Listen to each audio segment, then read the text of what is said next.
نا ایمان اور عمل صالح پر ہو. موت کس پر ہو؟ بڑے بڑے نیک لوگ، حدیث میں آتا ہے کہ عین آخری وقت میں پلٹ جاتے ہیں. جنت میں ایک قدم ان کا جنت کے قریب ہوتا ہے، ایک بالش، اور ایسے اعمال شروع کر دیتے ہیں کہ جہنم میں چلے جاتے ہیں. اور برے برے لوگ ایسے ہوتے ہیں جہنم کی ایک بالش قریب ہو جاتے ہیں اور ایسا نیک عمل کرنے لگتے ہیں کہ یو ٹرن لے کے وہ کہاں چلے جاتے ہیں؟ جنت. مشاہدہ کی ایک عیسائی مسلمان ہوا، جوان تھا بالکل، کوئی موت کا چانس نہیں تھا اس کا. کمال کی بات ہے، ادھر اسلام قبول کیا، ہماری مسجد میں مسلمان ہوا تھا جب پہلے رہا کرتے تھے. اسلام قبول کیا رمضان میں، اسی وقت سے روزہ شروع کر دیا.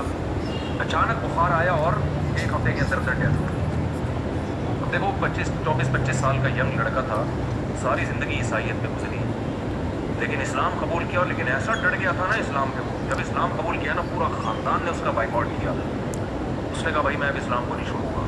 تو بیمار ہو گیا ہاسپٹل میں، بخار بہت شدید تھا اس کا. تو اس نے وصیت کی کہ بھائی میں مسلمان ہو چکا ہوں، میں اگر اس بیماری میں مر گیا تو مجھے عیسائیوں کے قبرستان میں دفن کرنے کی اجازت نہیں ہے، مجھے مسلمانوں کے طریقے سے غسل کفن دیا جائے گا اور مسلمانوں کے قبرستان میں دفن. اللہ سے یہ مانگا کرو کہ موت جو ہے نا ایمان اور عمل صالح پر ہو.